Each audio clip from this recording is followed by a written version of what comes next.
రేవంత్ రెడ్డి తెలంగాణ రాజకీయాల్లో ప్రత్యేకంగా చెప్పాల్సిన అవసరం లేదు.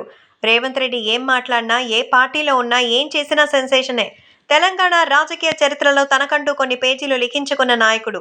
రాష్ట్రంలో జవసత్వాలు కోల్పోయిన కాంగ్రెస్కు సరికొత్త ఊపిరిలూదిన నేత. జడ్పీటీసీగా పొలిటికల్ ఇన్నింగ్స్ ప్రారంభించి నేడు రాష్ట్ర అధినేతగా మారారు. 130 ఏళ్ల చరిత్ర కలిగిన రాజకీయ పార్టీ రాష్ట్ర అధ్యక్షుడిగా 20 ఏళ్ల పొలిటికల్ కెరియర్ కూడా లేని రేవంత్ అధ్యక్షుడయ్యారంటే ఆయన స్టామినా ఏంటో అర్థమవుతోంది. నిజానికి ఏబీవీపీతో రేవంత్ రాజకీయ ప్రస్థానం మొదలైంది. ఆ తర్వాత టీడీపీ, ఆపై కాంగ్రెస్లో చేరిన తర్వాత కాలంలోనే టీపీసీసీ అధ్యక్షుడిగా ఎదిగారు. ఇక బీఆర్ఎస్ వర్సెస్ బీజేపీనే కాంగ్రెస్ కేవలం నామమాత్రమే అన్న ప్రచారం జరుగుతున్న సమయంలో పార్టీకి పేర్లు మొదలుపెట్టారు. కాంగ్రెస్ నేతలకు సరికొత్త దూకుడు నేర్పించాడు. ముఠాల కాంగ్రెస్ను ఏకతాడిపై తీసుకురావడంలో సక్సెస్ అయ్యారు. ఈ ఎన్నికల్లో పార్టీ గెలుపు బాధ్యతలను తన భుజాన వేసుకుని రాష్ట్రమంతా సుడిగాలి పర్యటనలు చేశారు. బీఆర్ఎస్ అధినేత కేసీఆర్తో పోటాపోటీగా బహిరంగ సభల్లో పాల్గొన్నారు. పార్టీ అభ్యర్థుల తరపున 87 నియోజకవర్గాల్లో రోడ్ షోలు, ర్యాలీలు, బహిరంగ సభలు నిర్వహించారు. గెలుపు వ్యూహాలు రచించారు. తన నాయకత్వ పటిమతో 10 ఏళ్ల తర్వాత కాంగ్రెస్ పార్టీని అధికారంలో తీసుకొచ్చిన జననాయకుడు రేవంత్.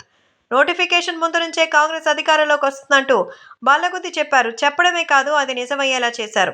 1969 నవంబర్ 8న మహబూబ్ నగర్ జిల్లా వంగూరు మండలం కొండారెడ్డిపల్లి గ్రామంలో జన్మించారు రేవంత్ రెడ్డి. తల్లిదండ్రులు నరసింహారెడ్డి, రామచంద్రమ్మ. వీరిది వ్యవసాయ కుటుంబం. ఏవీ కాలేజ్ నుంచి గ్రాడ్యుయేషన్ పూర్తి చేశారు. విద్యార్థి దశ నుంచే రాజకీయాలపై మక్కువ ఎక్కువ. కొద్ది రోజులు ఏబీవీపీలో తిరిగారు. సీనియర్ కాంగ్రెస్ నేత జైపాల్ రెడ్డి బంధువు గీతారెడ్డిని ప్రేమించి పెళ్లి చేసుకున్నారు. వారికి ఏకైక కూతురు నైమిష. కొన్నేళ్లు ప్రింటింగ్ ప్రెస్ నిర్వహించారు. జూబ్లీహిల్స్ కోఆపరేటివ్ హౌసింగ్ సొసైటీ డైరెక్టర్గా కూడా పనిచేశారు. రియల్ ఎస్టేట్ వ్యాపారం కూడా నిర్వహించారు. కొన్నాళ్ళు టీఆర్ఎస్లో కూడా పనిచేశారు రేవంత్. ఆ తర్వాత పార్టీ నుంచి బయటకు వచ్చారు. మేడ్చల్ మండలం జడ్పీటీసీ స్థానానికి ఇండిపెండెంట్గా పోటీ చేసి విజయం సాధించారు. 2007లో మహబూబ్ నగర్ స్థానిక సంస్థల స్థానం నుంచి స్వతంత్ర అభ్యర్థిగా పోటీ చేసి ఉమ్మడి ఆంధ్రప్రదేశ్ శాసనమండలికి ఎంపికయ్యారు. తర్వాత తెలుగుదేశంలో చేరారు. 2009లో తెలుగుదేశం పార్టీ తరపున కొడంగల్ అసెంబ్లీ నుంచి బరిలో దిగి సీనియర్ నేత గురునాథ్ రెడ్డినే ఓడించారు. 2014లో మళ్లీ అదే స్థానం నుంచి పోటీ చేసి మళ్లీ విజయం సాధించారు.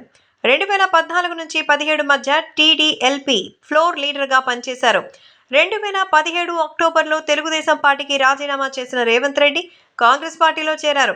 కాంగ్రెస్లో తక్కువ సమయంలోనే ముఖ్య నేతగా ఎదిగారు రేవంత్. 2018లో మరోసారి కొడంగల్ నుంచి పోటీ చేసి ఓడిపోయారు రేవంత్. అదే ఆయనకి తొలి ఓటమి. ఆ తర్వాత 6 నెలలకు జరిగిన పార్లమెంట్ ఎన్నికల్లో మల్కజ్గిరి నుంచి పోటీ చేసి ఎంపీగా విజయం సాధించారు. రేవంత్ సత్తాని గుర్తించిన కాంగ్రెస్ హైకమాండ్ కొందరు సీనియర్స్ అభ్యంతరాలను కాదని మరి ఆయన్ని వర్కింగ్ ప్రెసిడెంట్గా నియమించింది. 2021 జూలైలో పూర్తి స్థాయి పీసీసీ చీఫ్గా నియమించింది పార్టీ హైకమాండ్. తర్వాత కాంగ్రెస్ దశను మార్చినటువంటి రేవంత్ పార్టీ అధ్యక్షుడిగా నేతలకి దూకుడు నేర్పించారు. బీఆర్ఎస్, బీజేపీ నేతలకు విమర్శలకు ఎప్పటికప్పుడు కౌంటర్స్ వేశారు. పని అయిపోయిందనుకున్న కాంగ్రెస్ పార్టీని బలంగా రేసులోకి తీసుకొచ్చారు. అన్నీ తానే నడిపించారు. సీనియర్స్ని, జూనియర్స్ని కలుపుకుని సాగారు. 3వ స్థానానికే పరిమితం అవుతుందన్న బీఆర్ఎస్, బీజేపీ విమర్శలకు చెక్ పెట్టడమే కాదు, పార్టీని అధికారంలోకి తీసుకొచ్చారు. 2 సార్లు అధికారానికి దూరమైన కాంగ్రెస్ ను రేసులోకి తీసుకురావడానికి పాదయాత్ర చేశారు. సీనియర్స్ ని కలుపుకుని ముందుకు సాగారు. కాంగ్రెస్ హైకమాండ్కి ఇచ్చిన మాటని నిలబెట్టుకుంటూ హస్తం పార్టీ సత్తా ఏంటో చూపించారు. బీఆర్ఎస్ నేతలతో పాటు బీజేపీ నేతలకు కూడా ఈ విధానాన్ని సైతం మరి గట్టిగానే చూపించడం జరిగింది. సో దూకుడుగా వ్యవహరించడమే తన గెలుపు మంత్రం అంటూ ఎన్నోసార్లు చెప్పారు. తన లక్ష్యం ప్రగతి భవన్ అంటూ ఎన్నోసార్లు చెప్పకనే చెప్పారు.